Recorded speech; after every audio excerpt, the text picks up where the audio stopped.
What's up, everyone, and welcome back to the channel. In this video here today, I want to talk about a serious topic that, in my mind, doesn't get enough airtime and talked about within our community, and that is the state of our health. Now, during the pandemic, if there's one thing which this has exposed, was just the poor nature of our health regarding the black community. Now, again, during the pandemic, the talk was about what communities or which people were most at risk catching this disease, and we were, again, one of the most at-risk groups, if you like. Now, why people, politicians and et cetera, and other people took this as a precursor to fire political shots, again, politicalizing this by screaming racism, inequality due to living conditions that our community face in comparison to other communities, finance, et cetera. The truth, in my mind, is a lot more simpler than that. Now, you see the image on the screen. Now, the image on the screen is the last 4 years that we've recorded. Of course, this year's not over yet, so it won't be shown. But it shows the rate of obesity or rate of overweight adults in each group broken down. Now, as you can see, we are topping the charts when it comes to this statistic. Over the last 4 years, we have been consistently over the 70% mark. So that means almost 3 out of 4 adults are obese. That is insane. It's only 1 year where we just didn't hit 70%, but that's only by like 2% or 68%. So for the most part, we can actually categorically say most, 3 out of 4 of us are obese. That is ridiculous. Absolutely ridiculous when you consider this is adults, not children, adults. Now, as we know, people who are often overweight also tend to come with other issues, underlying conditions. Again, a hint as to regarding this pandemic, people who are mostly at risk and mostly not only at risk to catch it, but to die from it, have underlying conditions. So people who are overweight often have other conditions such as diabetes, a typical one that our community is plagued with, high blood pressure. And because of that fact, it becomes a lot less easier. It becomes harder to shake off these illnesses like even the flu. But again, in terms of this one, a more harsher strand of the flu. Now, we all saw how Boris Johnson, when he caught the illness, how he struggled to shake it off and he required to go on a ventilator. And as soon as he finished his recovery, what did he say? He made specific note to that his weight contributed to the fact that not only did he catch it, but his body had a harder time shaking it off. And that one of the first things that you saw him do, he was running, obviously was eating a bit better, and you could see the definite physical changes as a result of that, because he knew, like most people know, the importance of keeping your body at a healthy weight and doing the right thing.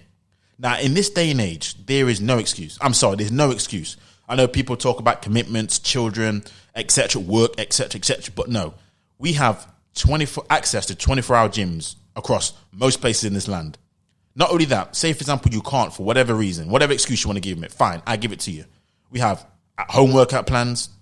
We have dietary plans, fad diets. We have so many different things designed to help you lose weight or at least keep your body at a respectable weight. That was nowhere near available. We didn't have the information back then. There's so much information out now, and there's so much different options for you, whether it be, again, gluten-free, if you're celiac, vegetarian, vegan. There's so many different options that there is no excuse. The fact that you are overweight, and not only overweight because, okay, say if you are, that you remain in that state, because that's the key right there. It's not often about if you are overweight, because I'm pretty sure most people know where they're at in life, but it's the fact of people make the excuse to continue stay in that state. That is what I don't like, because again, you can still make a change once there's air in your body, and you can go move around.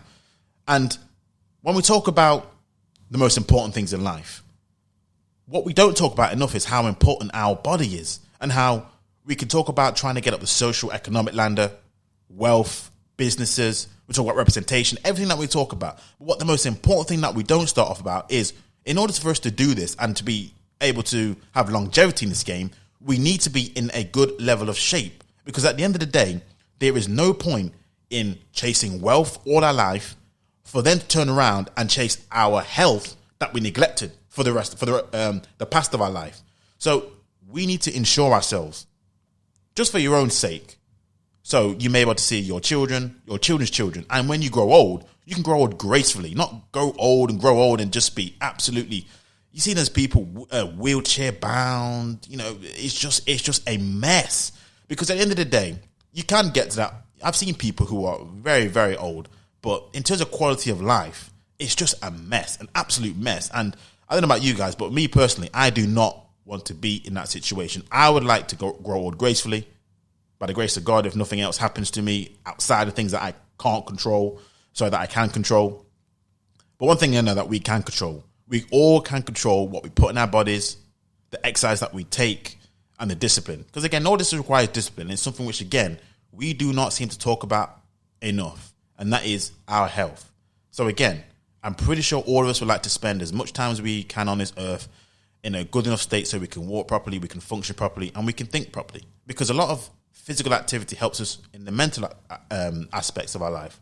In terms of, again, it increases our chemicals in our body, which endorphins, which creates happy moods and happy vibes. And these are really important, again, if we really want to survive on this earth. So it's not all about just monetary value and things that we're chasing, but it's also about physical things, which we in the black community do not talk often enough. So I just wanted to leave you with that video, that when it's all said and done, the most important commodity that we ever have on this earth and that we will ever have on this earth is our body. So with that being said, see you next time.